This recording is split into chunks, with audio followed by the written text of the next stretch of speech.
Hey, everybody.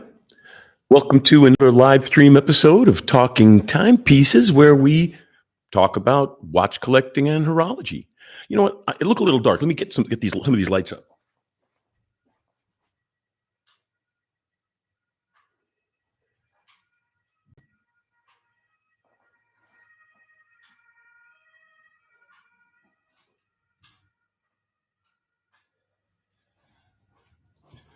There we go. I'm sorry about that. I was in such a rush to get started that I forgot to turn on my lights, and then I just realized look a little dark in there. But now we're up. Hey, how's it going, Jonathan? Glad to see you here. Glad to see you here. Excellent. Today, we're going to be talking about watch tools. Hey, how's it going, Renee? UK Carl, nice to see the crew. Uh, Hopefully, bring some of your friends and we'll have a nice chat, even if it's just a few of us.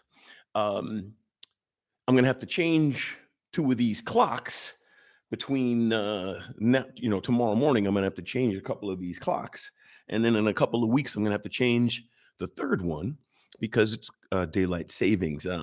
Actually, I think daylight savings is an outdated idea because we have modern technology and electric lights. There are some people who still appreciate it, but then I would say let's vote on which way we want to go back and forth, and either we stop springing forward or we stop falling back. And we would also reduce the significant number of accidents and deaths that occur simply because people are a little too tired on their way to work. It's actually, look it up. It's actually a statistical thing that it causes a lot of people tremendous amounts of effort to get by daylight savings. And daylight savings at the present time brings no benefit. It's not like we're trying to save candles like Benjamin Franklin wanted. Um, so today we're going to talk about tools, like I said. And obviously, you can just run out and buy a toolkit, say, hey, I got a toolkit, right? But you may not need all the tools in the kit. You may need more tools than are in this kit. Not all kits are the same. So it's better to think about what tools you need and then look for a toolkit or the tools that satisfy those requirements. And then, do you need a demagnetizer? UK Carl, that's an accessory I would say you do not need because the thing about a demagnetizer is, number one, unless you know what you're doing, you can magnetize the watch. If you have a very good demagnetizer, some demagnetizers are good enough to know what's going on, but some demagnetizers are just simply magnetic field generators. And frankly, if it's that, I'll take it to a watchmaker and have them demagnetize it. Again, there you go. That's an example of, do you really need the tool or do you want the tool? I don't think you have that great a worry about magnetization today because, well, actually with watches you do, because when it comes to the modern world, now that credit cards and other identification tools no longer have magnetic stripes and our storage media is no longer magnetically based, you could put a stack of you could put a stack of magnets on top of your credit card and nothing's going to happen. I mean, the magnetic stripe won't work, but some cards don't even have a magnetic stripe anymore. So you have magnets in your phone holding the cover on. You've got magnets in your wallet sometimes. You got magnets all over the place, handbags. So I can understand being concerned.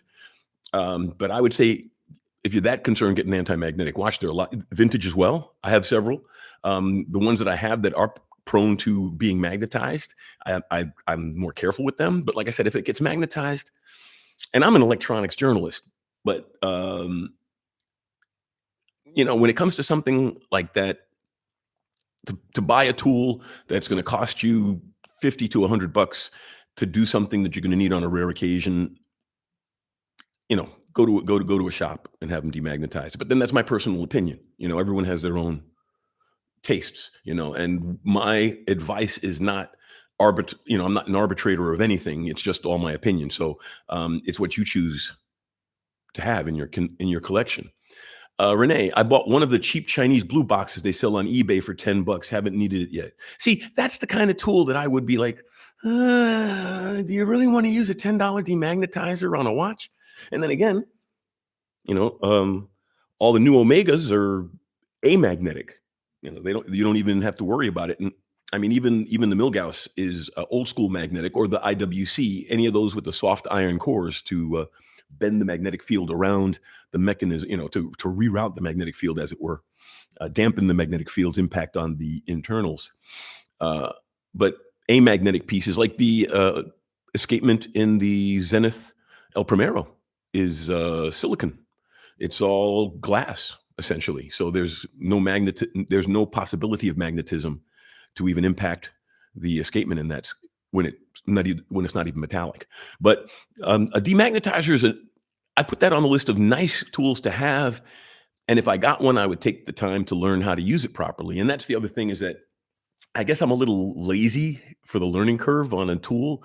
I do have a time grapher in my wish list. I intend to get a time grapher in the near future, but then the time grapher is just going to tell me which watches I need to be more depressed about, because then I'd be like, oh, because I'm not a watchmaker as much as I like to think of myself as an advanced collector.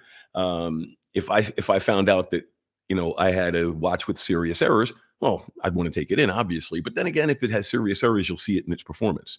But I want a time grapher. So in the case of that, it's a tool that I don't really need, but it's nice to have. But since it doesn't actually actively do anything to the watch, it's a passive tool. There's no risk of you damaging a watch with a time grapher. So now, when you think about other tools, electronic tools was a great way to start. Thank you so much, UK Carl, for getting us started off by talking about electronic tools, because I was actually going to mention them at the end of the thing, but then I realized electronic tools are a great way to start, because there aren't that many that you would buy for a watch. A magnifying lamp, maybe a USB microscope camera or something like that. But the time grapher and a demagnetizer are probably the two biggest electronic things on your list. Now, a mechanical spinner case, that's also electrical. Well, it's electronic because it's programmed now for various modes and the like.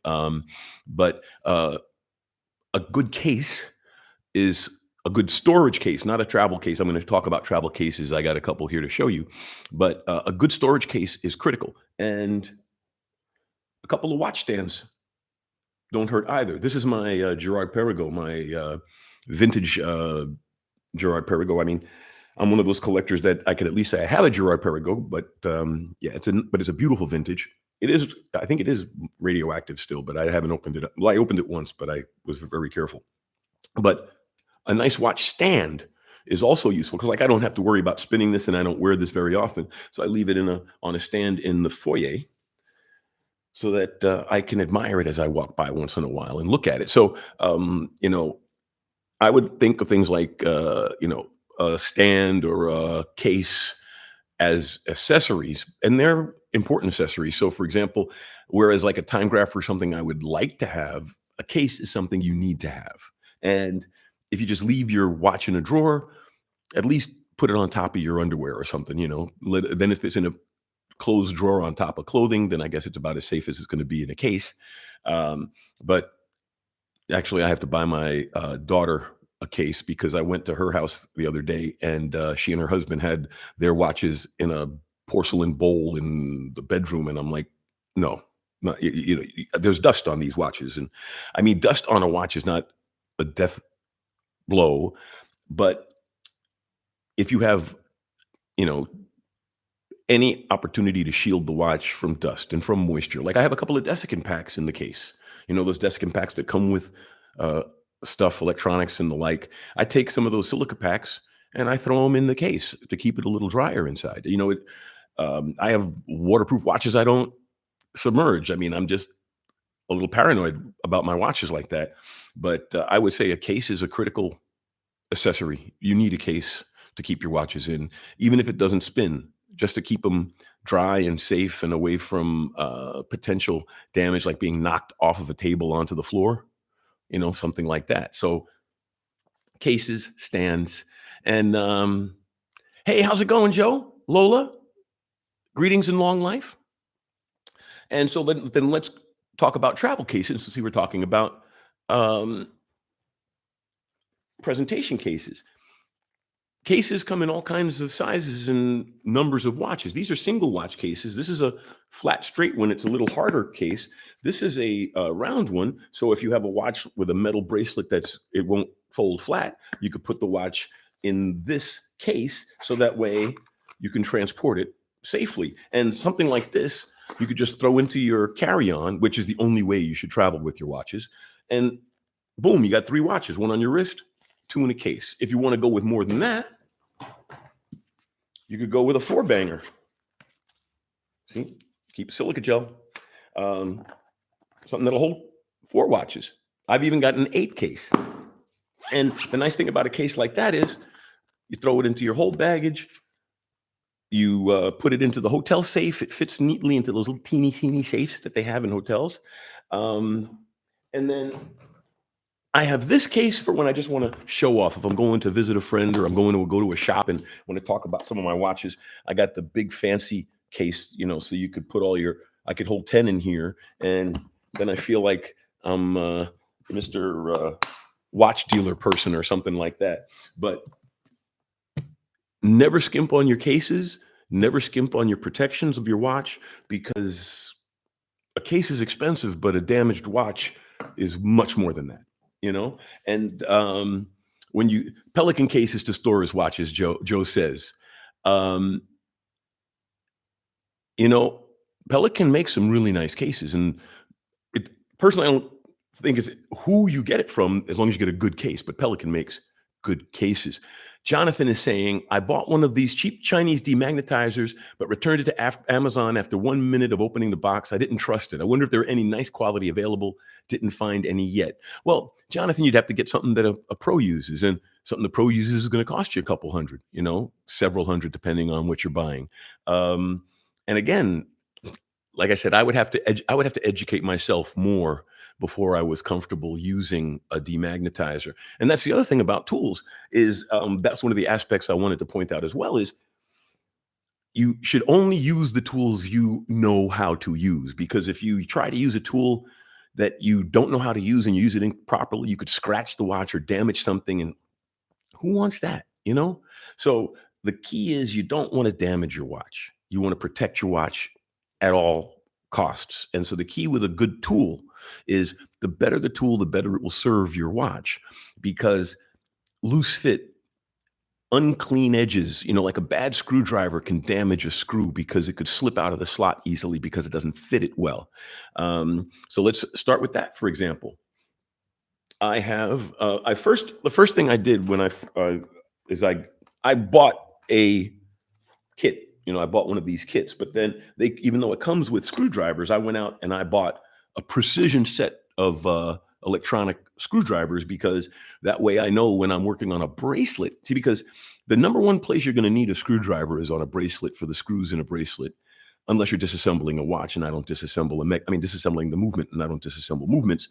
So 99% of the time you're going to be using a screwdriver to take off links, and a bad screwdriver will slip out of that slot and scratch your bracelet, and then it'll be there for all to see. You scratch the back of your watch with a bad tool slip, or you scuff up the backs of your lugs with a bad pin tool. Nobody will see it but you. You feel bad about it. But you screw up the screw on the side of a bracelet, especially if it's mirror polished, and that's it. You got to take it to a jeweler and have them polish it out, or you're going to have to live with a scratch in the side of your bracelet where your screw is. And then anybody who knows what they're doing will recognize that your screwdriver slipped while you were adjusting your bracelet. Ditto for scratches on the lugs. If you see scratches on someone's lugs, you know that they were trying to change their pins with a butter knife or something.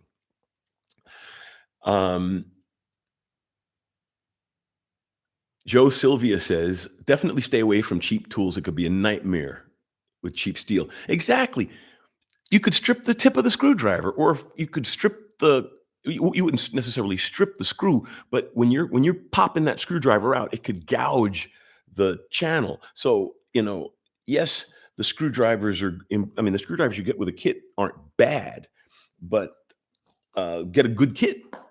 in this case, this was a gift kit, so I basically use it for the tools that are good in it, and I have other tools that I've supplemented. Like, for example, I bought the screwdrivers for Hublot. When I do the excerpt for this, I'll do zoom ins on all the tools, but I have the screwdriver with a little slot in the end, so it'll fit into the Hublot screw heads.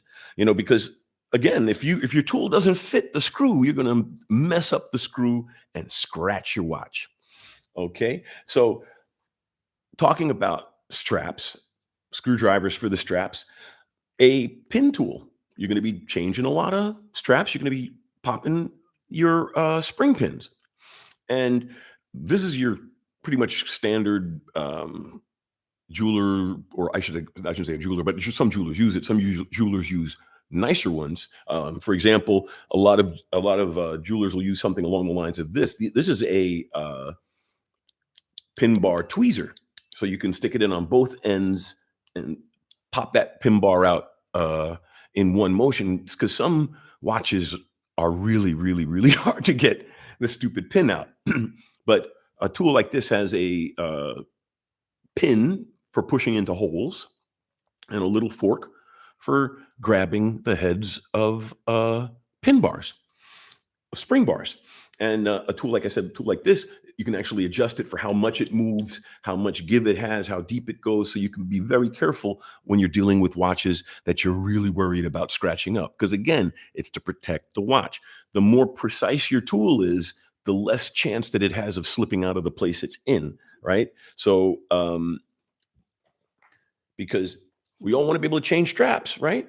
So always have some good strap tools, screwdrivers, and pin tools.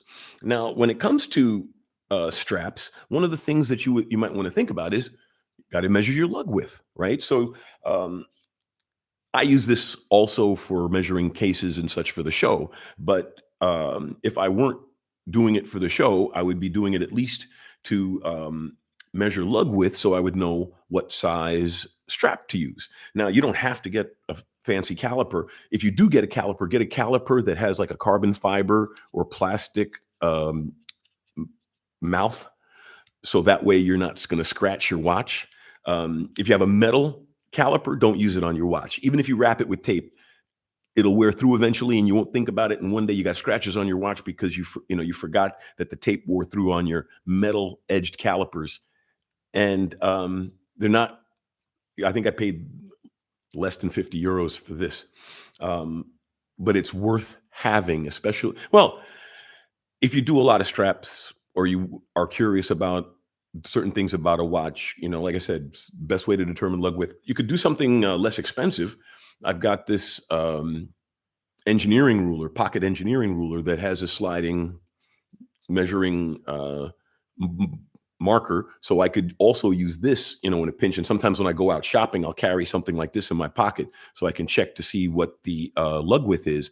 But if you're going to be swapping straps, you should have tools to determine the lug width of the watch. Joe asks me, how do I like the spring bar tweezers? They're nice, Joe. The problem with the spring bar tweezers is, since you have to, adjust them each time you use them, unless you're using them on the same watch, because the distance might be different, or I have different little bits you change out. So I only use it when I really need to. 90% of the watches that I do strap swaps on, I can get away with using a regular strap tool, a regular spring bar tool. So this is something that I'm glad I have if I have a really difficult watch. But yeah, it's like having, an air chisel in a garage. You're not going to have to peel metal that often, but if you do, it's nice to have the right tool and you don't have to use a hammer. Now, going beyond straps, right? So the reason I started with straps is because your average collector that's about you're gonna stop, right? You're gonna play with your straps, so you need a pin tool. You're gonna need some tools maybe to work with the other aspects of it, depending on what kind of watch it is. And also, here, a soft cloth. Whenever you're working on your watch, put a soft cloth down and put that way you have a soft surface to work on when you're working on your watch. I mean, it may be a wood table, which wood's not going to scratch your metal, but it might slip off of a smooth surface, and this also keeps the watch from sliding around. Speaking of that, there are two tools when you're talking about straps that you might want to use. If the strap has pins instead of screws, right? So you can't use a screwdriver to take a pin out of a strap. You would have to literally push the pin out. There are two ways to push the pin out of a strap. And I remember I lent it to one of them. There's like a clamp tool that will literally push the pin out, and they come in kits like this. And the other is to literally take a small,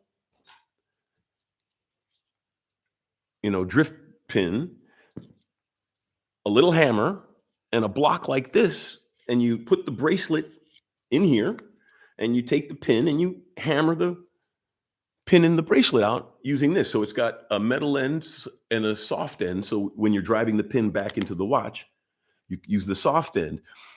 So there are lots of different ways to get those pins out of the watch, but the little hammer and the little block work well. Now, if you wanted to, and actually this isn't a drift pin, I just grabbed it.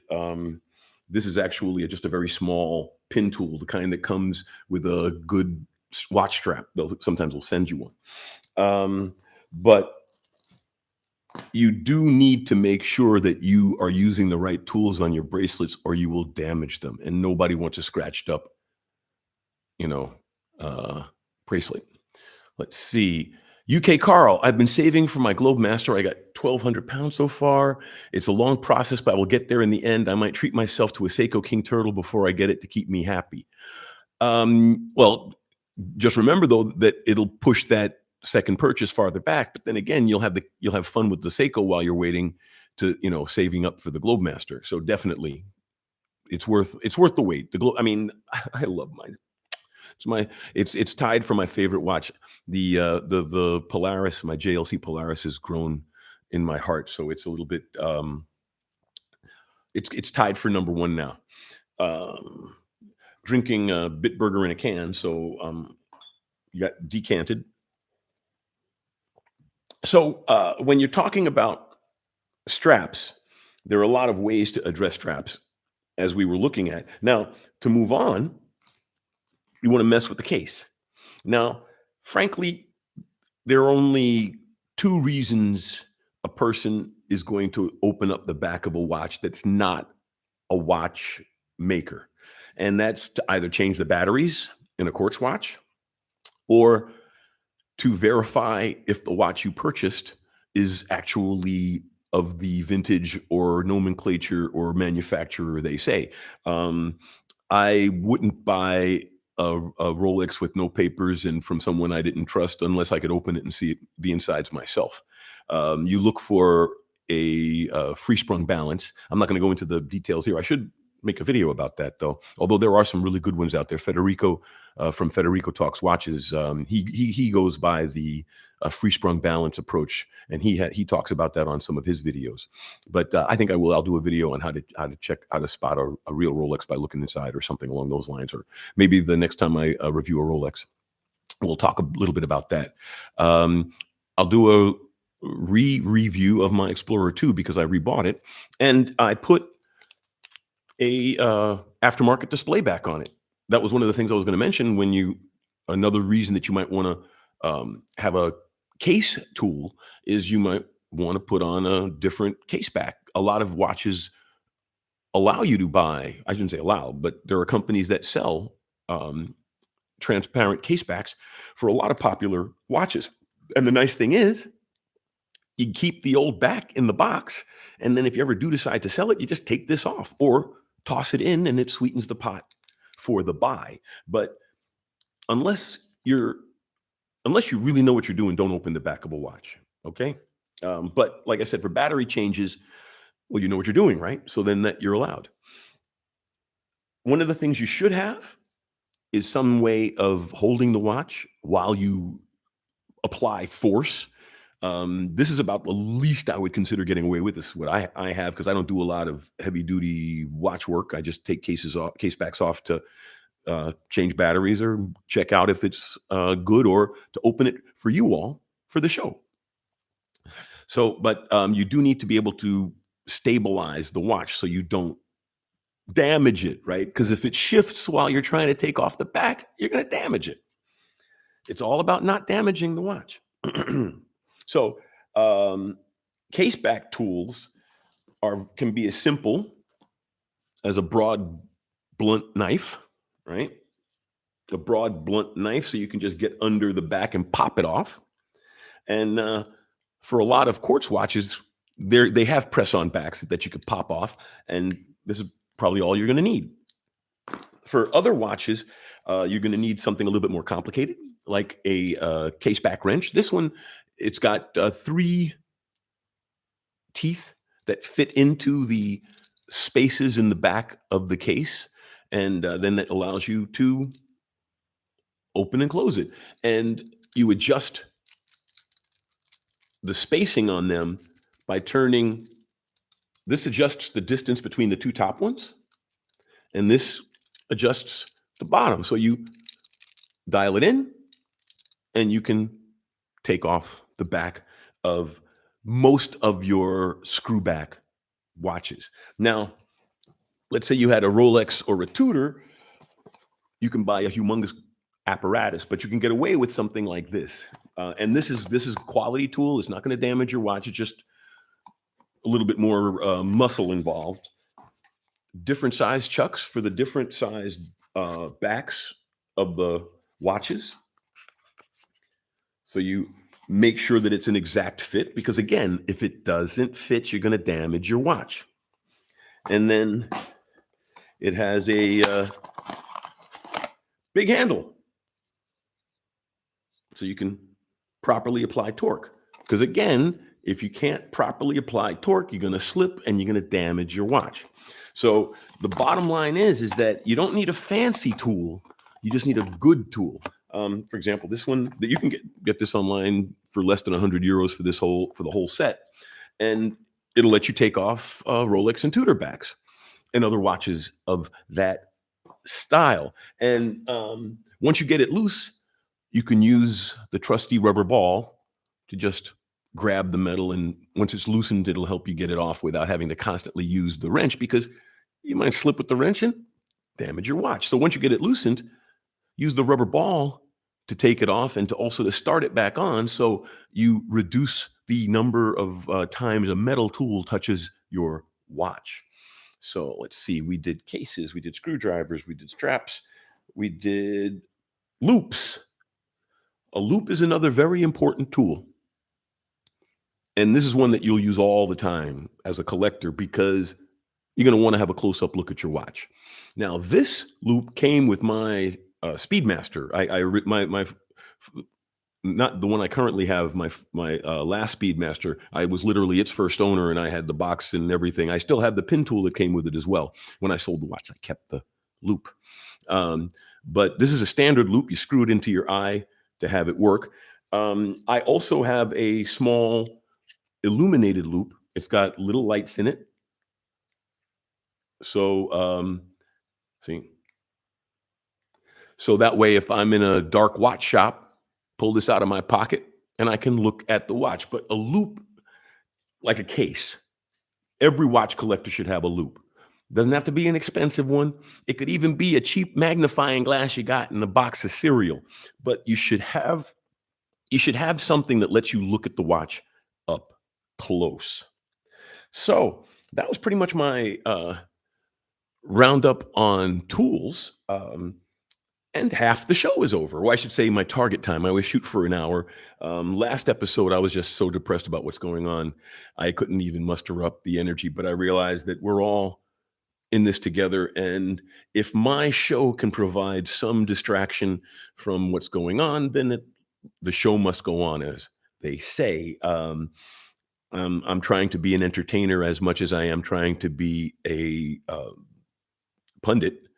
And I want to educate and entertain you. So, here we are. And so hopefully I'm uh, giving you something to do other than think about other things. Let's think about watches for this short period between us. So, a toothpick is also a well appreciated tool. I keep a box of toothpicks on my coffee table, so I use them for everything too. And the nice thing about a toothpick is it'll break before your watch does. Um, Toothpicks are good for things like the hidden pushers in a watch. Like I have my Longines calendar, or well, a lot of calendars have hidden pushers to manipulate the month and the day, or moon phase, or something along those lines.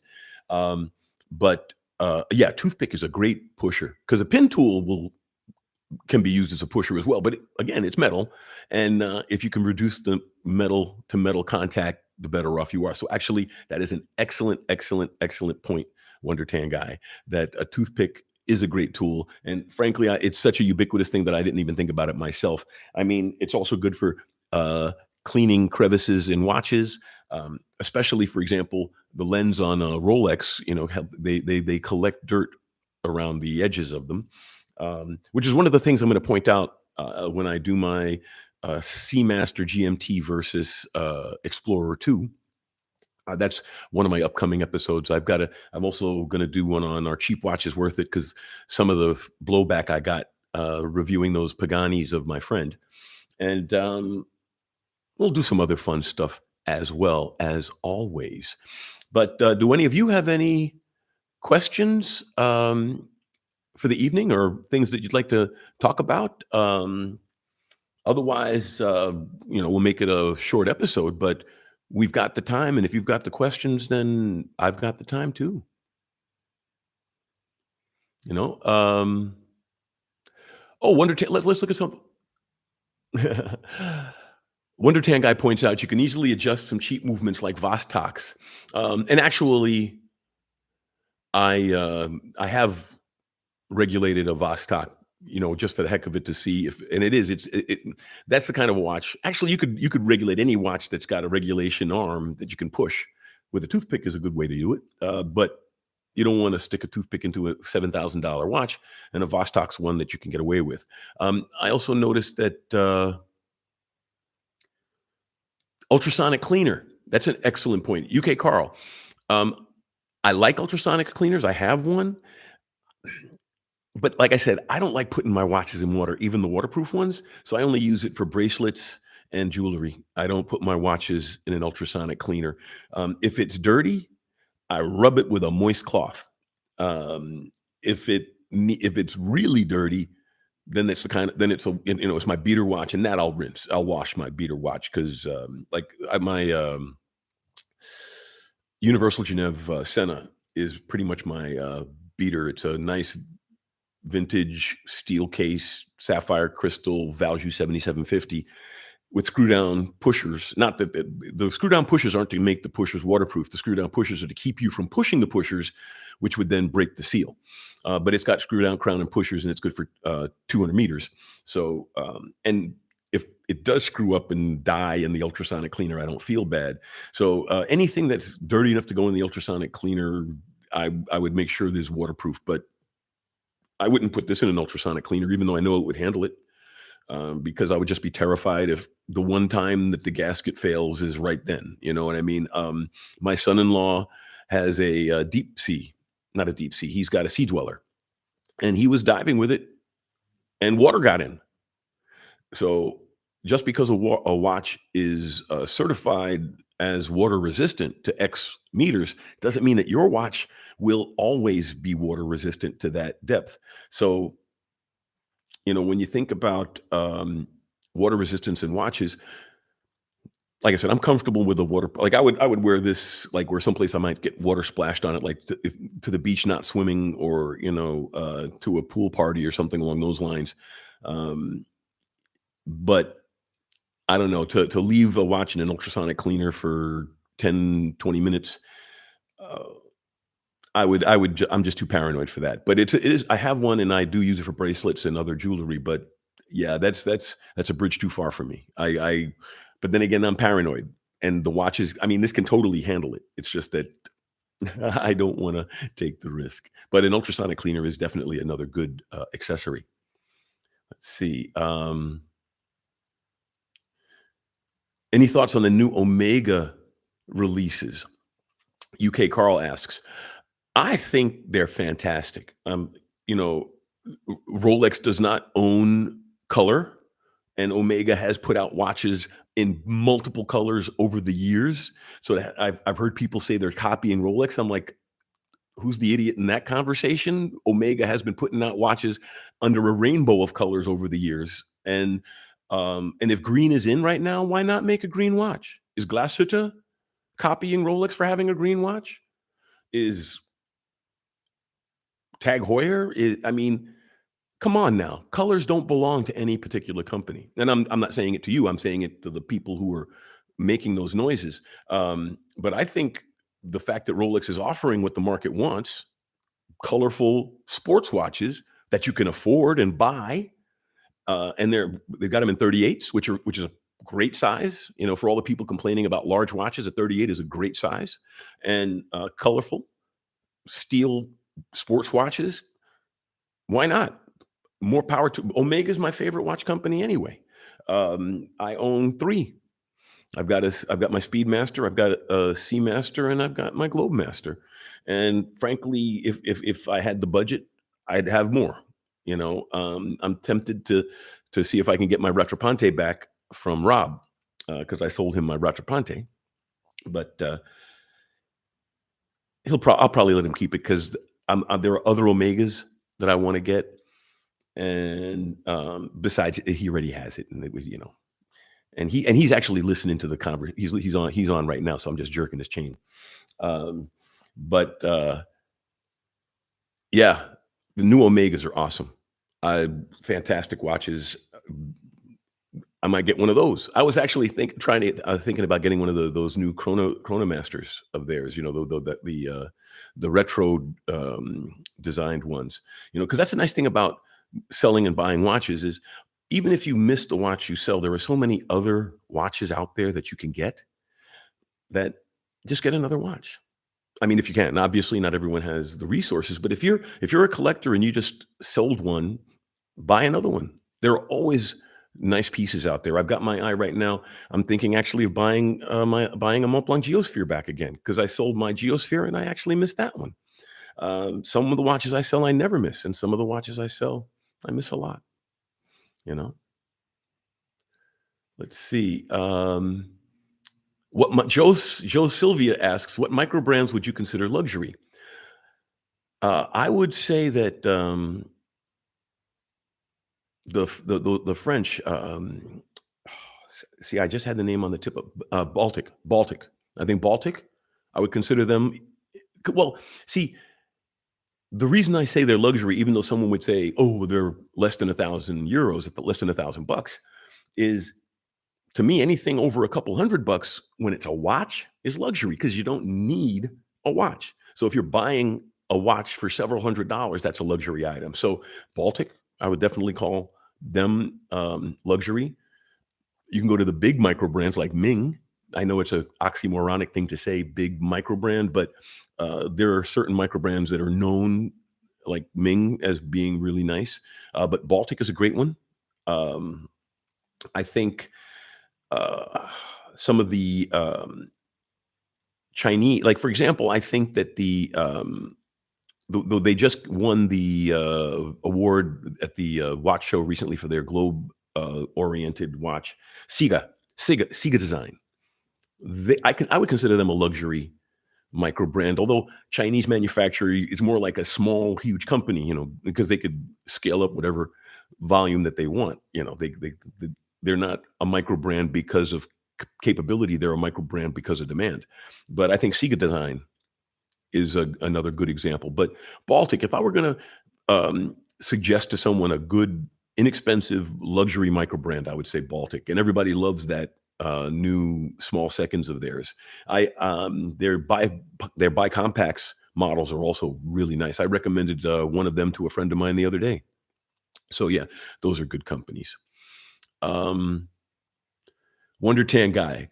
I was right about the PRX Chrono. That's right. I did a survey just a couple of months ago on what kind of PRX Chrono would you expect, and everyone's like, "Ah, they're," well, some people agreed with me, and boom, here we have the PRX Chrono. And actually, I'll probably buy the blue one because it's going to be right about 1,000 and change. I'm thinking. I haven't looked into the pricing. I've only looked at some of the releases. I saw the Teddy Baldassar.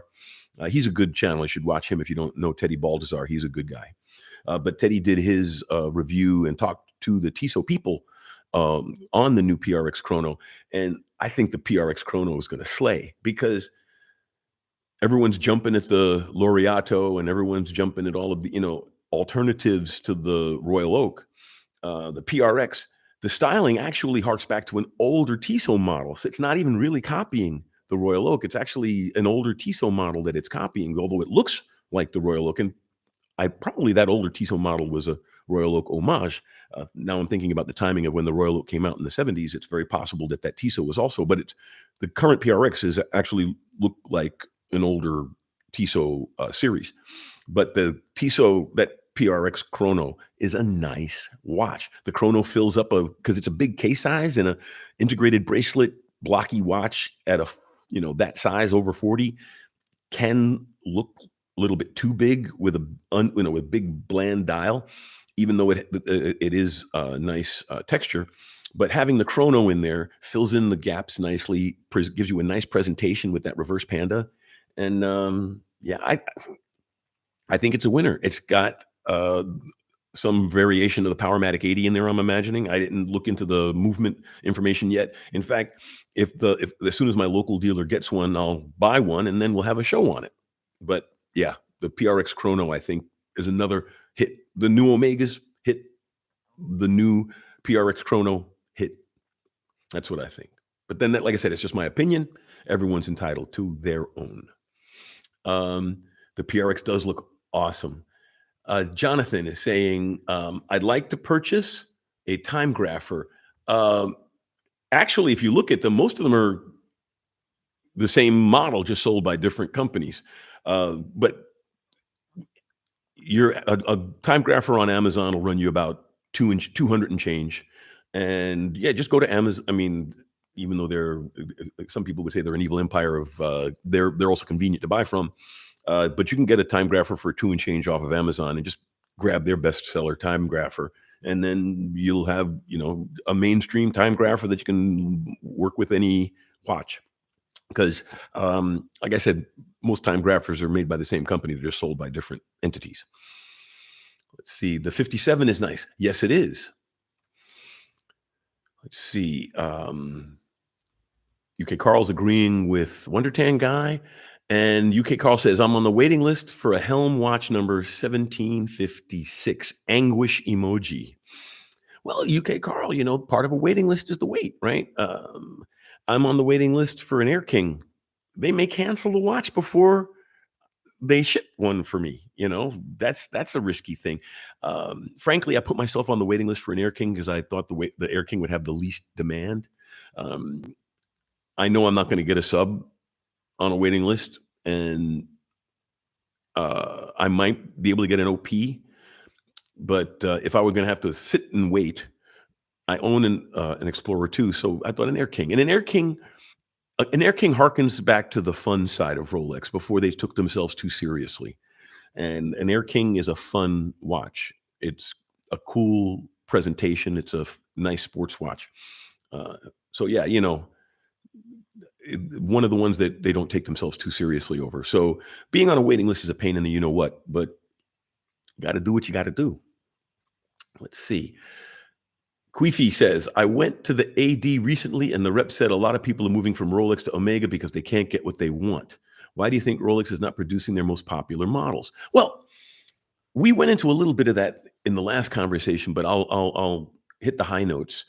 The first is any manufacturing organization can probably ramp up by 10 to 20% without too much pain. They could go to a second shift or something. They probably don't work around the clock at the Rolex factory. If they really wanted to, they could hire a second shift of watchmakers, but they don't have to. they're selling every watch they make.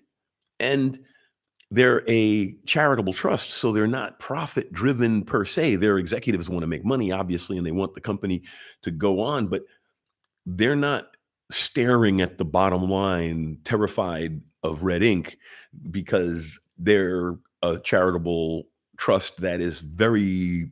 I used to think that the Swiss owned it, but they're very, very hand in glove with the Swiss government. They've built hospitals and schools and all kinds of things. So that's one of the reasons that I can't be too angry at Rolex, because it's really a good company in one sense. But I am angry at them for some of their marketing and business decisions, which are those people in the suits that are not thinking about the brand, but are probably thinking about other things. I'm not sure. Well, I'm not going to try to second guess why they're not doing the things they could be doing.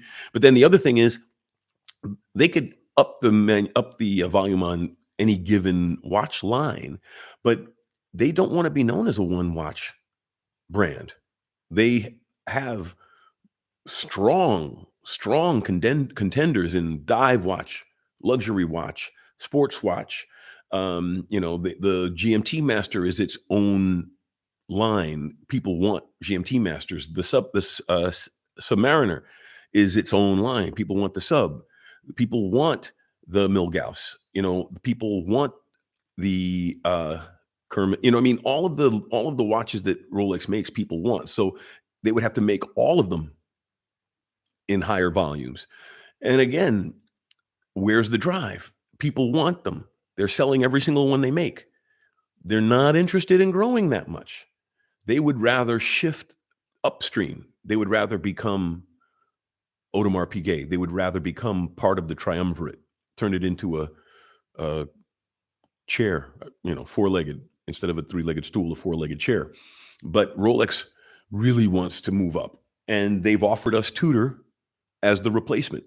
You can't get a Rolex anymore? Here's Tudor. And I have a whole video on how the new Tudor is the old Rolex, and it really is. Especially considering that Tudor's now got in-house movements. So basically, the new Tudor is completely the old Rolex. Affordable, high quality sports watches that you can actually get. I kind of feel irritated that they've done this to us. Like, you can't have this, but here's this. But at least they're giving us an alternative. And, as I said, Rolex is actually a good company. I just don't agree with some of their decisions, but they could ramp up their production, but it's not really in their interest to do so. They would much rather sell more Tudors to us and save the Rolexes for the glitterati.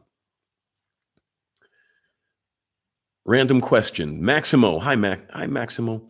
Random question, but I bought a watch and the dial moves when I adjust the time. Is this normal? No, it is not.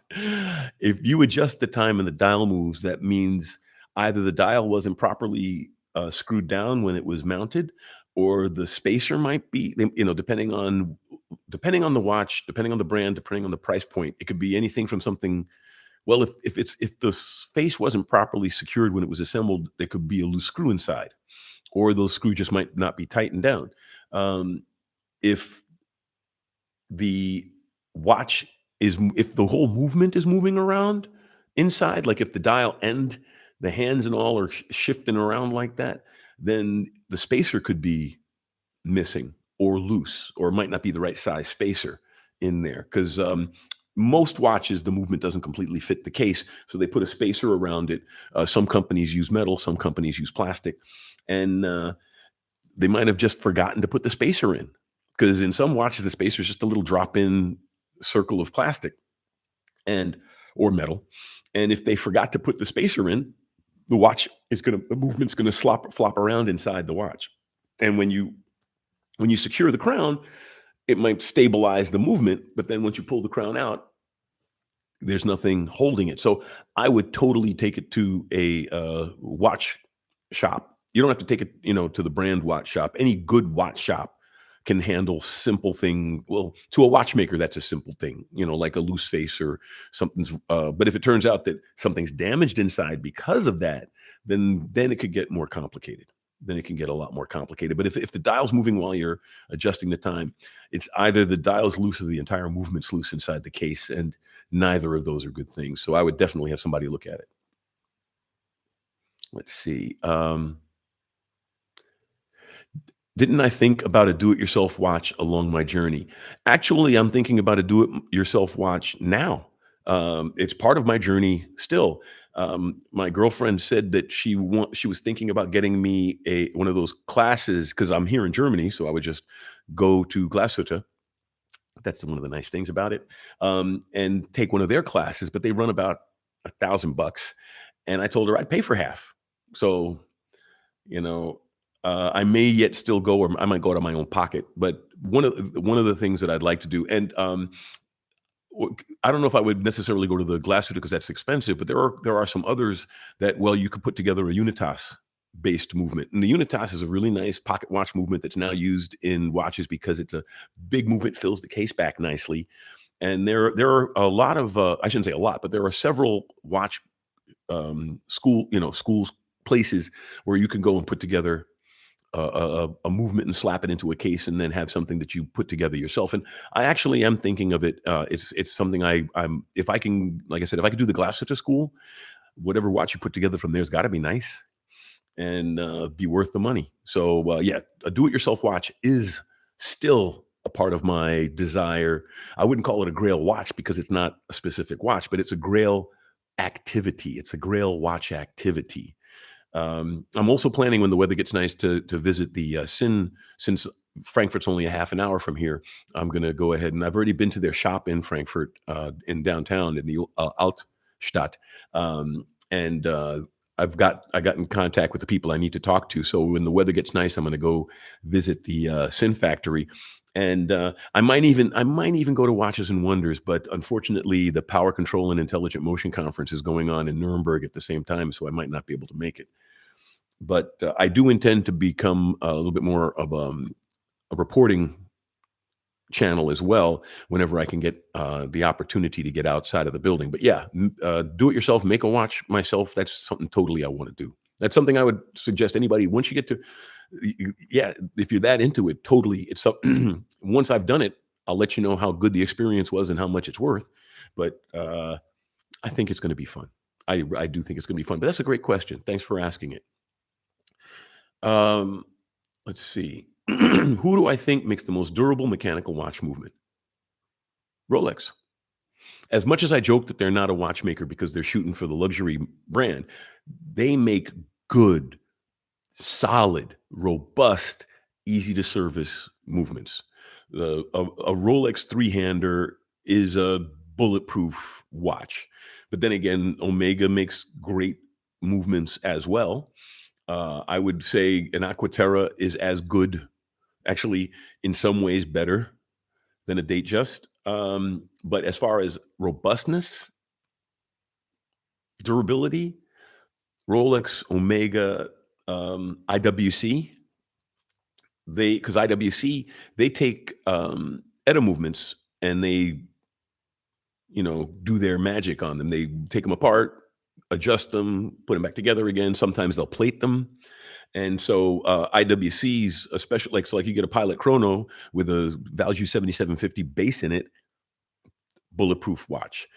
In the vintage area, there are some durable watches known for their durability. The Lemania 5100 series is a movement that was known not only for its durability. A Lemania base was the design for the original Speedmaster movement, for example.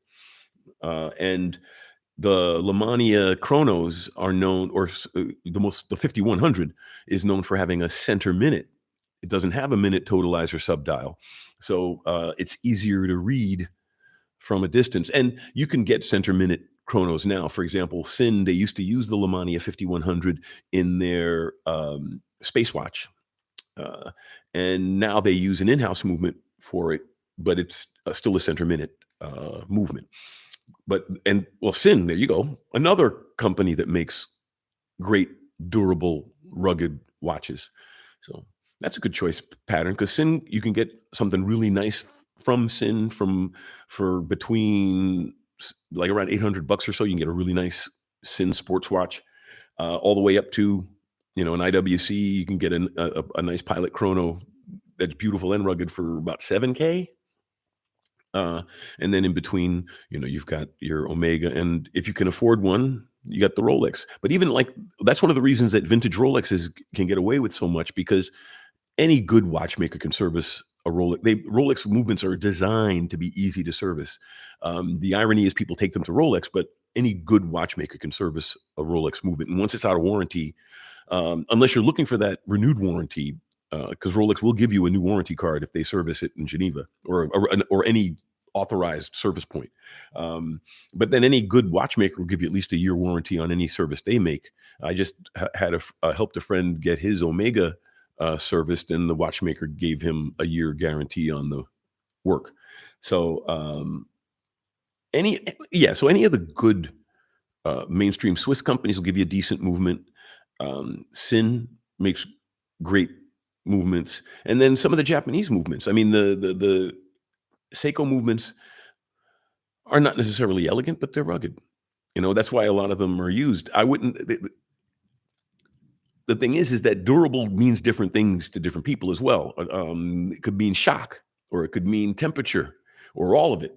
Vibration. That's why the Speedmaster, was selected by NASA. They put it through all of that thing. So if you bought, for example, a vintage Speedmaster, you've got to watch that the movement was certified by NASA for durability and ruggedness. So you don't have to buy a new watch, but it doesn't hurt to get a watch famous for its durability. But Sins, for example, like I said, a Sin is I would say is a good bargain. You're still talking about the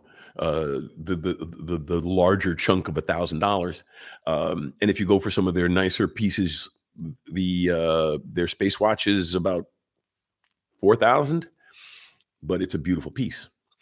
And so there are some good buys out there in durable pieces. I would also, look around, ask some of the other watch makers. But I mean, even the Powermatic 80 is a rugged movement now. I mean, any of these modern movements are all very highly engineered, and the thing is, they're not highly engineered to be tweaky. They're engineered to be mass produced and to be rugged, and they're very relatively simple, because you want to have fewer parts. You want to have the parts mesh well together so that they don't wear. You want to put in a bunch of jewels to reduce wear, and so there are a lot of good opportunities out there for good durable pieces. Just an opportunity to shop. Let's see. Well, 9F quartz movement. I must admit, I don't know that specific watch, but quartz movements by nature are going to be rugged, I, unless they're in a cheap case. But if you buy a quartz sports watch, that's going to be pretty rugged, because there's not, it's not like the balance wheel is going to pop out of its pivot if you smack it against something. That's why G-Shocks are G-Shocks. If and the movement in a G-Shock is bulletproof. But yeah, quartz watches, you're pretty much good with a quartz watch. Like, for example, the Bulova Moon Pilot. That's a great watch, and it's more it's a quartz movement. It's got the high beat quartz movement, but it's a very rugged piece. Sapphire crystal, steel case, and nicely finished.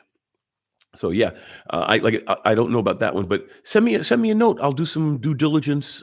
Any model information, manufacturer info, send it to me, and I'll do some due diligence and bring it up in another show, or I'll send you a note back about it.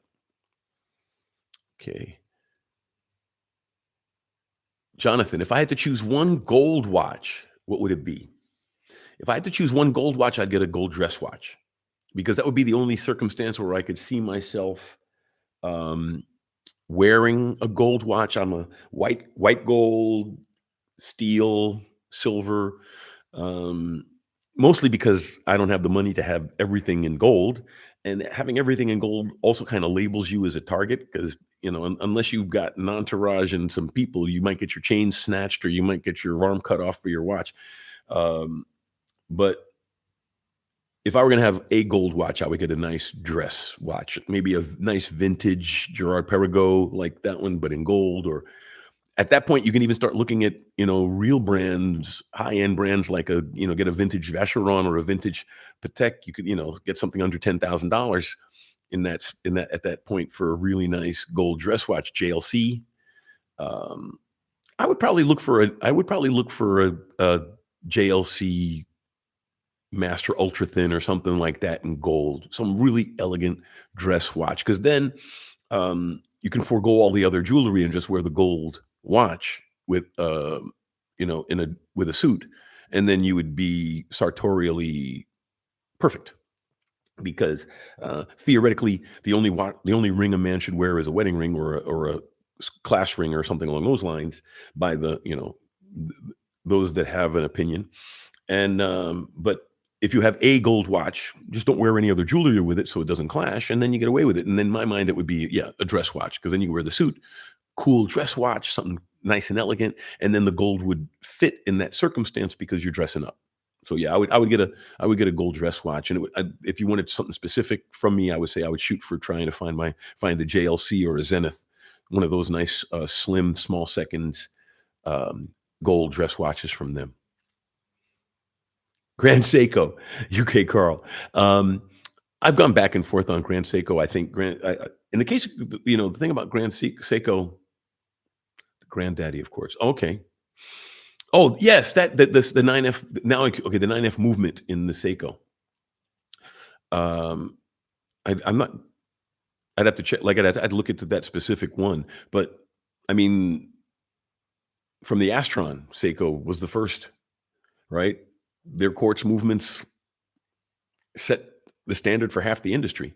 So yeah, they're great pieces. Grand Seiko is a company that should have more recognition, but I think the biggest problem Grand Seiko has is they still don't have a unique design language. They make great dials, but a lot of companies make great dials. You The thing about a Rolex is you can see one across the room and know it's a Rolex, or at least it's an homage of a Rolex. You look across the room and you see something like this. So you see, um, a lot of people don't realize how much the face of this patterns the Speedmaster with the batons and the very slim pencil hands and all. Um, but there is a design, certain watches, you look at them and you can tell, where they came from or what they're doing or, what they're trying to be. Whereas Seiko, they're like Lexus. Lexus arguably makes a better car than Mercedes, but if you ask the person on the street, which would they rather have, they'd rather have the Mercedes because luxury demands recognition. If it's a luxury item and nobody recognizes it as a luxury item, unless you are personally very pleased with it, um, it's a loss because it's luxury, right? That's what. So if you're buying it for yourself, that's why I say buy the watch for yourself. Then you don't have to worry about that.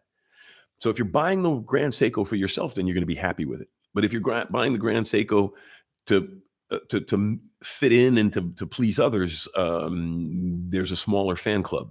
But then again, it's why you buy the watch. If you're buying the watch because you love it, then it doesn't matter what other people think. But in the case of Grand Seiko, you are going to get some people who just say it's a Seiko, not recognizing that Grand Seiko is a separate company. And they tried to do something about that. They came out with that other high-end brand name. And the trouble is that it takes time to build a reputation and it takes time. What they should have done is they should have built some very cool and interesting complications, which is how Mont Blanc managed to gain respect so rapidly in the marketplaces. They made some really nice watches that were different, and that's why they got recognition. Or even someone like Frederic Constant, they make good watches, and in the case of Frederic Constant, they're giving you the Swiss design language in a mainstream price. Their world timer, I have it. I have their world timer. It's the best world timer under $5,000 you can buy, and its design is a straight up Patek Philippe homage. Um, but it gets away with it because number one, it's a beautiful design, and number two, not that many people have that model Patek or have even seen it or even a photograph of it. So make an homage of a watch that's obscure if you're going to make an homage. But in the case of Grand Seiko, aside from their faces, they're just really nice steel sports watches.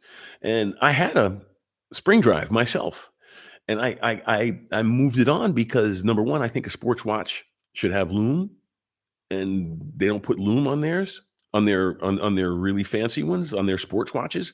And a sports watch without lume is kind of, I don't know, it's incomplete. If it was a dress watch, okay, or even a casual watch, but a sports watch, you should be able to, wear it in the dark or wear it underwater. And if it's not loomed, how are you going to see it? If it's dark. And so you're handicapping yourself with a sports watch. Now I understand some people would say, no, no, no, lume can flake, or lume is not necessary. And again, to each their own. But that's why I don't personally think that Grand Seiko is what I want. I mean, like I said, I've owned a spring drive myself, but having owned one, I can say it's a great watch, but it's great in its ordinary greatness. I mean, it's a really nice watch, but it didn't speak to me. And watch collecting is a passion too. It has to talk to you, right? And if the watch isn't talking to you, why wear it? Because, like I said, if you're wearing it for other people, you're already a step behind, because you can never make everyone happy. So if you're wearing a watch for other people, but if you're buying that Grand Seiko for yourself, go for it. Because they do make great watches, and they are rugged and reliable, and they work perfectly, and the finishing on them is awesome, and the dials are amazing, and the fit and finish on them makes the rest of normal Seikos look sad. I mean, the joke about Seikos is on misaligning dials and indices and the like, and then they have Grand Seiko. Grand Seiko suffers from that reputation that their lesser brother has, unfortunately. But I think the best way Grand Seiko could improve their image is to improve mainstream Seiko's image in the fit and finish department. And then people would have greater respect for the overall name. And then people wouldn't have to say, it's a Grand Seiko, emphasizing that it's not a regular Seiko. Let's see. They have made some beautiful. UK Carl says, take a look at their movements. Their quartz movements are, well, they decorate the plates. Their best quartz movements are designed for servicing. So they're jeweled, and they've got access. You can open them up and disassemble them, and that's important. So yeah, totally, I agree with you. The Seiko quartz movements are robust, great movements, work well, and you can find them in some nice watches. Because the nice thing is that other companies buy the Seiko movements and put them in their watches. So you can buy some very interesting micro brands that've got Seiko quartz movements in them, especially Mecha quartz movements and Chronos. So definitely they do make great movements, great quartz movements. And you wouldn't go wrong getting one. Let's see. Hey, we're past the top of the hour. We actually managed to have a nice conversation for the day. I'm very, very pleased. It's always nice to have such an enjoyable, lively conversation on so many different topics. And it was really, really fun to be here tonight with all of you. Hope you all have a great week, the coming week, and prayers for Ukraine. Take care, everybody.